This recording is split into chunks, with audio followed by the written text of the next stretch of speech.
Hey, the news is out. Going into 2023, it's going to be way harder to sell. I mean, harder to sell than you probably have ever sold in your entire career, at least for some of you. However, we're going to show you a way how you can still maintain a healthy pipeline. Actually, two ways. You're going to love this one.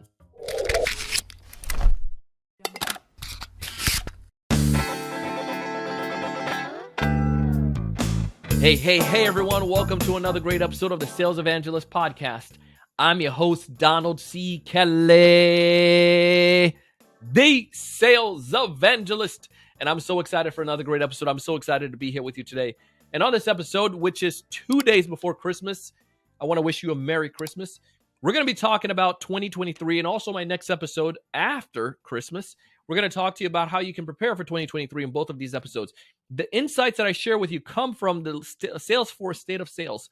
It's an amazing report, and I highly recommend you check it out. I believe it's their 5th edition. You can find a link down in the show notes. Please click on that. You'll see the full report. Again, the Salesforce State of Sales. Check it out. It's going to help you so much as we go into 2023. Now, I want to wish you a Merry Christmas. I want to wish you a Merry Christmas. I want to wish you a Merry Christmas and a Happy New Year. That should be a good song, right? If you haven't done so already, go ahead and connect with me on LinkedIn and Instagram, Donald C. Kelly on both platforms, as well as Twitter. I would love to wish you a Merry Christmas formally there as well. So go ahead and drop me a message. But here's what we're going to do today as we dive into this episode, because I know some of you are still preparing for the holidays. You're still preparing for Christmas and for the activities that are coming up ahead. And some of you are still out there selling. So I want you to be able to gain as much insights as possible. So understand the market and where things are right now. Let me just give you a lay of the land, and then I'm going to give you the solutions that I've had. These, again, some of these insights come from Salesforce. Some of these things come from my experience working with clients. So here it is. Things do not look pretty right now. Let's back up and give a history lesson. In 2008, the market fell from underneath us, and many of us who sold during that time period know how difficult it was. It was harder then to be able to make to sell, because if you understand what happens is just interest rates were like crazy, and the housing market literally collapsed, and so many of these major companies were falling apart. I mean, things did not look pretty. However, we pulled through that time period, and the economy grew, and things became better, and people were more comfortable spending money. And we saw there was a bull market. And if you don't know what that is, this is not the episode to teach you that. Go search that. Essentially, things were doing good. We were making money. The stock market looked great. And then from there, we saw that we came into the COVID era. And what happened with COVID? I know this was a really, really truncated history lesson over the past like 10, 15 years. But COVID came, and then what happened was, for a brief period of time, we eased off the gas, and everybody was afraid because we didn't know what was going to happen. But we realized the world could still go on virtually, and everybody started making money again online. And when we started getting money in our pockets, and the economy was just big and fat with money. Then post-COVID, we saw we had issues where inflation went up because now everybody has money and they're buying all kinds of stuff. Prices started to increase. Housing prices, the demand was just going like skyrocket. People were spending money on houses like that. I couldn't believe people had that much money to spend money on a house, like cash. It's craziness. So things started to progress in our economy, and things started to progress really well. So the feds came in, they halted it by increasing interest rates recently. Because of that, a lot of people got scared a little bit, and that started to pull folks back. And why interest rate is so critical? Because that ties towards investment. Because if you can't borrow money at a low rate, you're going to be less likely to borrow that money and to make that money and to invest in your company or new ideas and so forth. So money is harder to get at that point. There's some psychological thing that comes into this as well, because as the feds try to cool the economy, they still saw that the jobs report was doing great. So they pushed it even higher, and interest rates kept going higher. But back in the pandemic, when things were going well, a couple companies, some of the big name folks, hired like crazy because they needed to fill the demand, and now they're letting go of those people. So there's some psychological things at play, but there's some hard facts and truths at play as well. Because of the pandemic, we saw supply chain issues, which therefore stalled some of the industries that weren't progressing well, and that caused a lot of bottlenecks and challenges. Then we saw a war in Russia, in Ukraine by Russia's war, and that was also impacting the economy as well, and people's capability and willingness to spend and so forth. And we're still battling challenges and results of COVID. I mean, even right now in 2022, we're still seeing some increased outbreaks in different parts of the world. So there's a lot at play here. And some of these things are causing issues when it comes towards financial means. But when it's all said and done, your prospects, for the most part, still may have some money. They still want to buy things. They still need to sell. They still need to grow their organization. They still have problems and they need solution to those problems. And this is where you come in. So understanding all of that, all the challenges and the difficulties that you face, it's harder. Now think about it. If I have let's say for instance, if I have $100 in my pocket, do you feel that I'm going to think twice when it comes towards buying a $2 can of soda? Now let's cut that in half. And let's say I have $50 in my pocket. Do you think that I'm going to think twice when it comes towards buying a can of soda? Absolutely. It must be something that I'm willing to invest in, or it must be something that I feel that I need. I do have some money, it's just my spending power.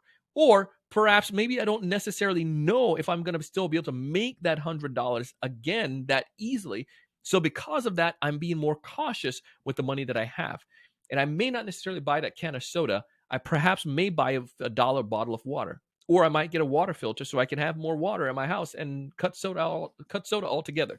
So people are making changes, but you need to make sure you can understand. Like, they still need to drink. However, you still need to make sure you can understand how you sell. And this is how I want to paint that picture for you when it comes towards the state of sales. Sales is getting harder. Here's what salespeople said. 70% of sellers, according to Salesforce State of Sales report, 69% of sellers said that selling is getting harder for them. And the results come from 7,700 sales rep that was interviewed for this State of Sales report. So 70% of those sellers pretty much said that selling is getting harder for them in their industry. Now, this is from a global Salesforce collection. It's not just one industry. It's not just one country. It's across the globe. Here's the other interesting facts as well. 82% of sellers also say that they had to adopt quickly to a new form of selling. 82%. Because again, if it's getting difficult, if people don't want to part with that $2 for a can of soda, you have to figure out unique ways of how you go about doing this. And here are two different ways that you can go about making sure you do this well. One, sales organizations said that they're prioritizing and they're focusing on low risk initiative. Low risk initiative. So what does this mean? Like, if you think about it, it was easier when you have $100 in your pocket to be able to do certain things that you perhaps didn't think twice about. Maybe going for new markets, or perhaps doing more aggressive campaigns, or maybe hiring even more reps and doing things that you didn't necessarily need to worry. I mean, you did need to worry about the numbers, but it maybe wasn't as scrutinized. So now they're coming back and they're like saying, all right, listen, we need to make sure we're doing things that are sure. Things that we do, activities we do, must be something that's going to yield results. So here's how this ties back to you as a sales rep. How can you make sure that you're focusing on the low risk, but that's activities or initiative that's still going to give you high reward? And one of those things is to ensure that you're doing cross-selling. What is cross-selling exactly? Think about the customers that you have. Are there ways that you can go about making more money from them? Are there things that you can do to ensure that you're generating continuing to generate opportunities with those customers? Are you making sure that you're maintaining those relationships through social strategies and so forth? Those are some easy ways. And then also cross-functioning.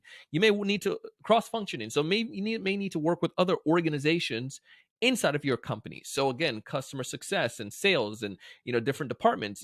We might see ourselves all as a one revenue team, and or at least the executives, but we need to make sure we do a better job. And a lot of sales leaders are looking for ways to do that inside of their organizations.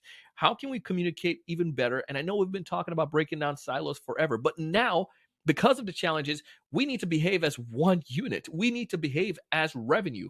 We need to behave as people that are bringing in deals in the pipeline and helping to convert those deals. So your strategies internally need to make sure you're communicating. Also, one of the things that we see that sales leaders are focusing on to help them go into these challenging times is data accuracy.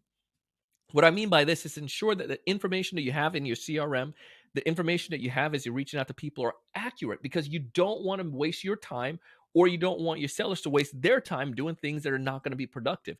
The buyers don't want you to waste their time either, because they're cautious with that money. So the last thing you want to do is have your sales rep going out and doing things to people who don't want to hear from you, and information that's wrong, and they're not with those organizations.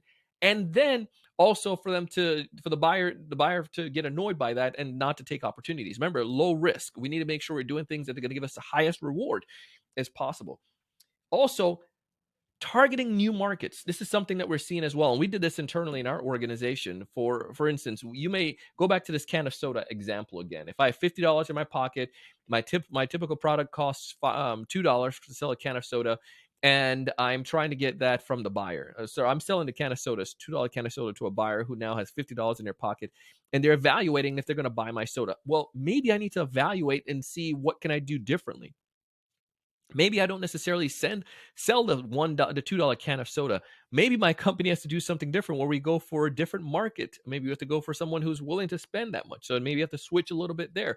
Or perhaps maybe I switch my model, and my model now is more of a reoccurring revenue, or maybe it's a annual payment for a smaller, a monthly payment for a smaller amount. So instead of you spending $2 on a can of soda, is there a way I can get you a smaller amount of that can of soda for at a monthly rate, so we can have more predictability? So say now, instead of spending $2, you can spend 75 cents on sodas with me, and we'll make sure you get the right amount of soda that you need every single month. Again, I'm making stuff up here, but you get where I'm getting at with this. You have to figure out unique ways to tackle that market, as well as you have to figure out new market that you may need to strategize and go for. Internally, one of the things that I've turned to, and I've always pushed this, our LinkedIn course teaches this tremendously. You have a bunch of connections right now on LinkedIn. If I were to look at any of your LinkedIn profile, you probably maybe at least have 500. Let's say at least 500, perhaps 2,000 people that you're connected to or following you. Now, understand this. Imagine going into a room of 500 people. That's a lot of people, or 1,000 or 2,000. Imagine 5,000 individuals. Now, what percentage of those people are your ideal customers? I would probably guess to say 30% of those people are your ideal customers, because maybe you switch industries or whatnot. So let's say 30% of those individuals are your ideal customers. That's a lot of people again.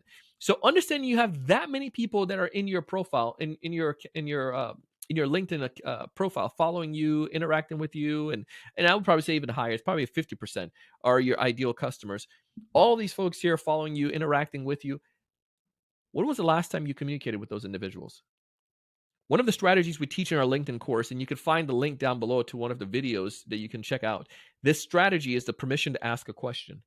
There's two things that I would tell you to do. Engage more with your ideal customers. Engage with those people that you're connecting, that you already have connection with. It's very low risk, and it's a high probability of reward. They may not be customers, but let's think about this. If I'm already connected with you, I already went past the barrier of the cold outreach concept. But when I ask you permission to ask a question, you're more than likely going to respond and say, yes, what's up, Donald? And at that point, I can at least give you my pitch. Or I can do that and listen and send an email and or send an email to you and make a connection, and to use that pitch, the same idea. We want to always go after, and I think it's glorified in our industry to go after cold outreach, and it's to bring one of those in. And I am a big believer in that. Please don't get me wrong. Yes, you got to do cold outreach. Cold outreach grow organization. In addition to that, you have people right underneath your nose that you're probably not talking to at all, and they're your existing connection. So in our team, one of the things we do, we have warm leads that come in, thank you, because of the podcast and people like you who download things and communicate with my team. Two, we have warm connections, people who have been connected with us for years and months, and we don't talk to them as much. And then three, our cold outreach. With those warm connections, there's two things that we do. One, we do a permission to ask a question to a small sample every single day, maybe like 5 to 10 people, which can start conversations. And two, when these people are of job promotions, when they have birthdays, even if they're not necessarily going to buy something, still do a personal message, not congrats on a new role. Give a personal message towards those individuals, because the value in those contacts, they're really high, and there's a high probability that you can generate pipe from those conversations.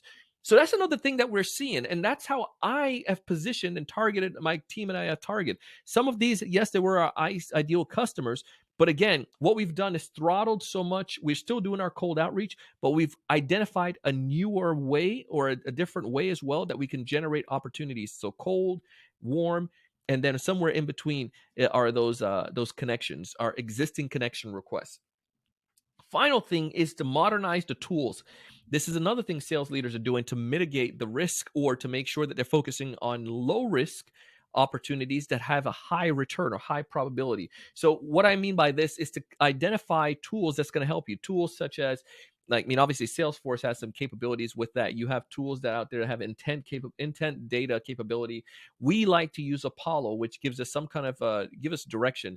You got Salesforce, LinkedIn's deep sales capabilities as well that give you this opportunity so you can identify intent and also identify people, identify tools and triggers that will help you to be able to work towards those people who are more likely to buy from you rather than just doing a spray and pray blast to everyone. So when I did my, and this is my second message to you, is that buyers are doing, your sales team is doing all of this. Your buyers are doing all of this as well. Everything that I just shared with you, that these sales leaders are doing, how they're strategizing, how they're doing low risk opportunities, how they're doing, doing their identifying internally how to cross sell, how to generate a revenue into unique ways to be able to shift their market. The buy-in organizations, your prospects are doing the same exact thing as well. So if this is the case, we need to understand and we need to come to the table. So this is why the buyer intent is so critical. You got it. And this is, again, the number two way that you fix this problem is to focus on people who are ready to buy. Here's what are the things that we've learned. So when I was at Outbound this year, I gave a keynote, and a keynote was really focused on this idea of winging it is stupid. And the concept comes from planning and being prepared. Sales organizations and sales rep, historically, we just feel like, we can sell to anybody because we have an amazing ability. God give us the gift of gab, so we can sell. But that's not the way you sell. That's not the way to be effective as a sales rep. One of the things that I hit on was how attorneys, like accident attorneys, these folks are not just taking on any case. They're taking on cases that have a high probability of closing. And the reason why they're able to do that, they're able to study the case and look and to see if there's a chance that this case could win. And then they decide if they're going to take that because they don't want to mess up their reputation and their record or whatnot. And obviously, if they win the case, they can make money.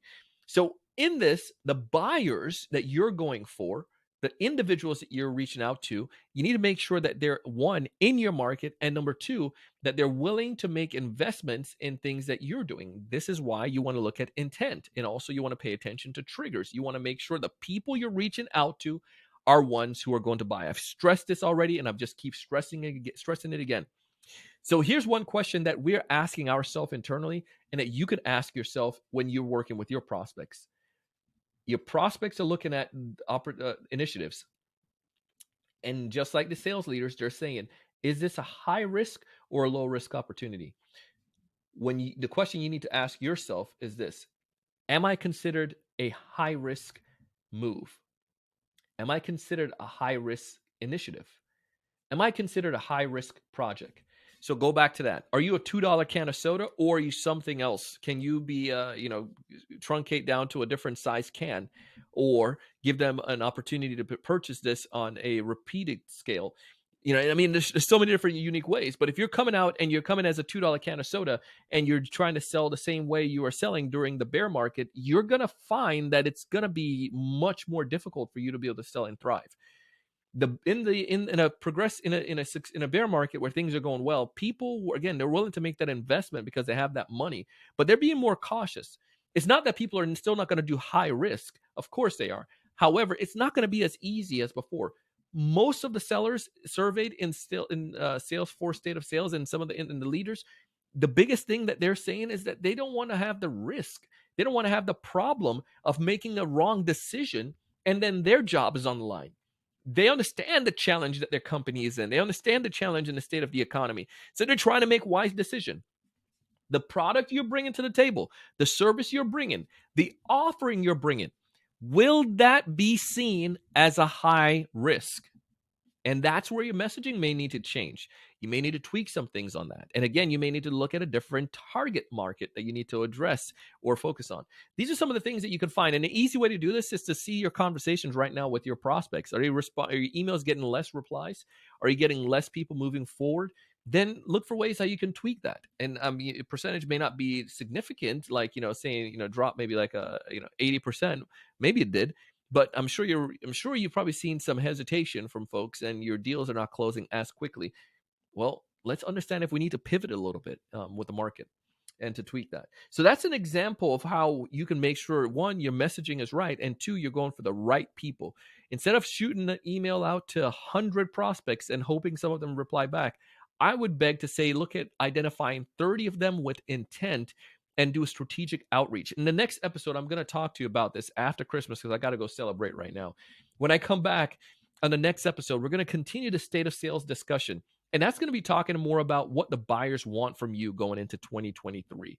And one of those strategies that we're going to share with, anyways, one of the strategies we're going to share with you is going to address the same idea of how you can go about making sure that you're focusing on the right people, as well as making sure that you're focusing on them in the most effective way and the ways that they want to communicate with you. It's interesting, this report. If you want to see the full report, again, go down into the show notes, click on the link, the State of Sales report from Salesforce, and you can get that full report and go ahead and go through it. So as a recap, two things I want you to remember. One is that it's getting harder, and folks are looking for sales leaders and leaders across the globe, and buyers and prospects. They're looking for ways that they can focus on low risk opportunities that give them a decent reward.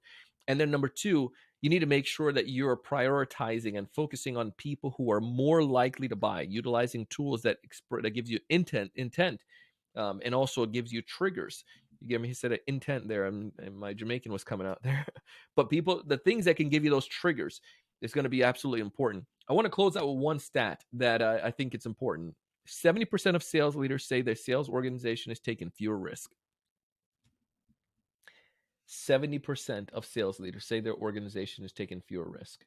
If that's coming from the sales leaders, imagine what that number is on the side of the prospects and the buyers. Again, they're going to take even more. They're going to take way less risk. So I would say that number is probably up there from the 80% from the buyer standpoint. That's just my guess on that. Anyways, understanding that, ask yourself, are you a high risk? And if so, how can you pivot to make sure that you're not? How can you position yourself? Your messaging is going to be important, and the way that you go to market is going to be critical. Again, we're going to cover some of this in the next episode. If this is your first time listening to our podcast, please subscribe. It would be a great Christmas gift to me. I hope you and your family have a happy Christmas tomorrow, a wonderful holiday season, and I hope that you stay safe. If you haven't done so, connect with me on Instagram, Donald C. Kelly. Also connect with me on LinkedIn, Donald C. Kelly. Tell me you listen to the Sales Evangelist podcast. My sponsors are giving you some amazing offers, and those could be early Christmas gifts for yourself and for your team. Check them out. As always, I want you to find more of your ideal customers. I want you to know what to say when you reach out to them. I want you to build better pipeline. I want you to close more deals. But most importantly, I want you to raise your level of thinking and go out and do big things. Thanks so much for watching.